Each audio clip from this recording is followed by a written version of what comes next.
જતિપુરામાં શ્રીનાથજીનું પ્રાગટ્ય થયા બાદ 152 વર્ષ 6 માસ 7 દિવસ અને 18 કલાક શ્રીનાથજી જતિપુરામાં બિરાજ્યા છે. અને ત્યારબાદ ઔરંગઝેબનું આક્રમણ થયું છે એવી અફવા ફેલાઈ. શ્રીનાથજીને તિલકાયત પરિવારના આચાર્ય બાળકો પધરાવીને ગુજરાત પધરાવા છે એવું નક્કી કરી ગુજરાતમાં પધરાવવા માટે જતિપુરાથી પ્રસ્થાન કર્યો. અને જતિપુરાથી પ્રસ્થાન થયો. માર્ગમાં મેવાડમાં સિંહદ્વાર નામના સ્થાનમાં જ્યાં અજબ કુંવરબાઈનું અનાદિ યુગથી મનોરથ હતું કે શ્રી પ્રભુ મારી ઝોપડીએ ક્યારે પધારે, જેમ શબરીનો મનોરથ હતો કે રામ મારા ઘરે ક્યારે પધારે, એ મર્યાદા લીલા હતી. છતાં પણ મર્યાદા તોડી રામચંદ્રજી શબરીના ઘરે પધાર્યા, બિરાજ્યા, જૂઠણ બોર આરોગ્ય અને પુષ્ટિ લીલાનું દર્શન કરાવ્યું. એમ અજબ કુંવરબાઈની ઝોપડીમાં શ્રીનાથજીએ લીલા કરી કે માર્ગમાં મેવાડ પાસે ખારી નદીના કિનારે જેમ શ્રીનાથજીનો રથ આવ્યો અને રથ અટક્યું ત્યારે નક્કી કર્યું કે હવે ખૂબ પ્રયાસ, 13 દિવસ સુધી પ્રયત્ન થયું કે આ રથ અહીંથી આગળ ચાલે, પણ જ્યારે ન ચાલ્યું ત્યારે નિર્ણય થયો કે હવે શ્રીજીને અહીંયા જ પધારવાની ઈચ્છા છે, અહીંથી આગળ જવું નથી, તો અહીંયા જ શ્રીજીનું મંદિર નિર્માણ કરીને બિરાજમાન કરવામાં આવે. અજબ કુંવરબાઈનું જે મનોરથ હતું તે શ્રીજીએ પોતાનું રથ રોકી અને પરિપૂર્ણ કર્યું. આવું જ્ઞાન લઈ, આવી જાણકારી લઈ અને નાથદ્વારામાં શ્રીનાથજીનું જે નિજ મંદિર છે એના ઉપર દળિયાનું આખું ઝોપડી જેવું છે એ સ્થાન જ્યાં અજબ કુંવરબાઈ રહેતા હતા. એમના ઘરે પધારી બિરાજ્યા. એક ઝાપટ લાગી, આમથી પ્રવેશ કર્યો, બીજી ઝાપટમાં આમથી બહાર ગયા. કોઈ વિશેષ ઉત્સવ મહોત્સવ હોય, વલ્લભકુલ આચાર્ય પધાર્યા હોય, કેસર સ્નાન થતા હોય, જય જય જય જય આમથી આવ્યા ને જય જય જય આમ કરીને પધારી. કોઈ મોટું મનોરથ હોય, દર્શનમાં ગયા હોય, ઘણી વાર લાઈનમાંથી ઝિગઝેગ થઈને અંદર જઈએ. કલ્યાણજી મંદિરમાં જ્યારે એમ ઝિગઝેગ થઈને અંદર જવાનું થતું, અધિક માસમાં મનોરથ થતા, ત્યારે ઉપર લોબીમાં ઊભા હું દર્શન કરતો કે શ્રી ગિરિરાજજી આજે સર્પ સ્વરૂપે દર્શન આપી રહ્યા છે.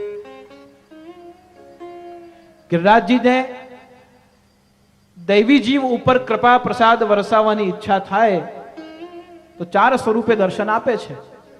ગોવાળિયા સ્વરૂપે દર્શન આપે, ગાય સ્વરૂપે દર્શન આપે, શિવ સ્વરૂપે દર્શન આપે અને સર્પ સ્વરૂપે દર્શન આપે. તો જ્યારે વૈષ્ણવો ભગવદ ભાવ ધારણ કરી અને ભગવત દર્શન માટે, પ્રભુ દર્શન માટે મંદિરમાં આવે અને આમ તેમ જે વાંકી ચૂકી લાઈનો લાગેલી હોય એને દૂરથી નરખીએ તો એમ થાય કે એ નિરખતા હૈયું રે હરખાય એવું રૂપ છે રસિયાનું. શ્રી ગિરિરાજજી સર્પ સ્વરૂપે દર્શન આપી રહ્યા છે. પછી આપણે કોઈ વિશેષ મનોરથી હોઈએ કે વીઆઈપી હોઈએ કે આમંત્રિત હોઈએ અને દર્શનમાં જો ધક્કામુક્કી થઈ અને અંદર જવાનું ન મળ્યું અને વ્યવસ્થાપક ઉપર કે ઝાપટિયા ઉપર જો આપણને ક્રોધ આવે અને ઠાકોરજીની સામે જો આપણે એના ઉપર બગડીએ તો સમજવું ગિરિરાજજી સિંહ સ્વરૂપે દર્શન આપે છે.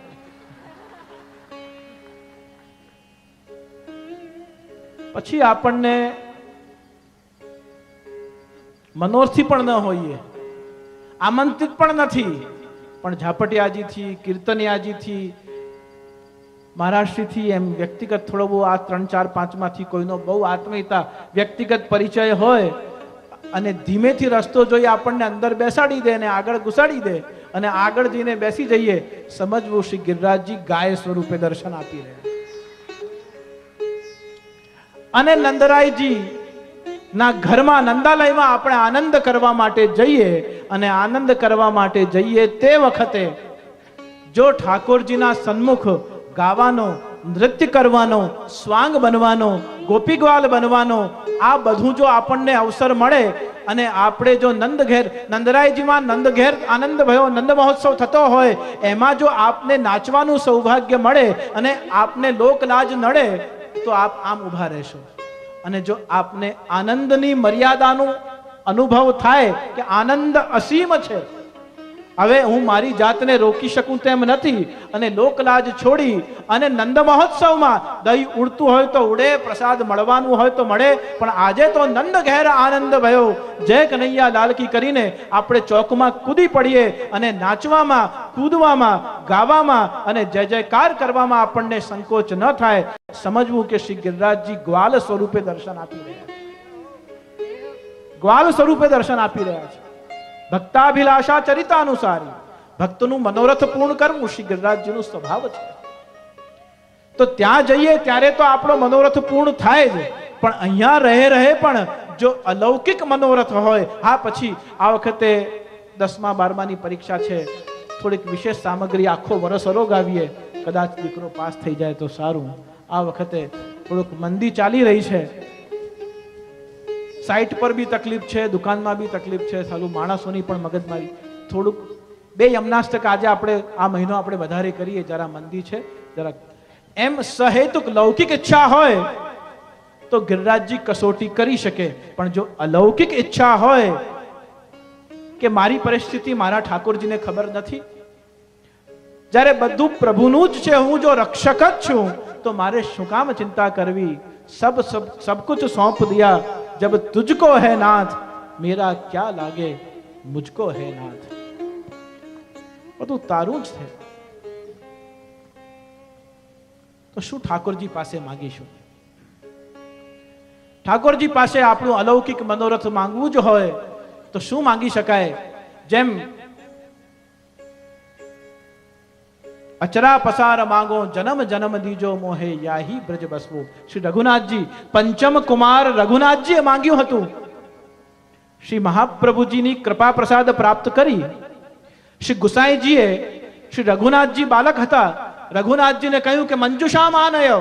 મંજુષામ એટલે શિંગારની પેટી. એ શિંગારની પેટી નિજ મંદિરમાં બિરાજી રહ્યા હતા. રઘુનાથજીને કહ્યું શૈયા મંદિરમાંથી શિંગારની પેટી લઈને આવો. રઘુનાથજી જો આજ્ઞા કાકાજી. શ્રી ગુસાઈજીને પ્રણામ કરી આજ્ઞા લઈ પધાર્યા. આજ્ઞા લઈને શૈયા મંદિરમાં ગયા અને મૂંઝાઈ ગયા કે કાકાજીએ શું માંગ્યું છે. વિઠ્ઠલનાથજી, શ્રી ગુસાઈજીએ, પિતાશ્રીએ શું મંગાવ્યું ભૂલી ગયા.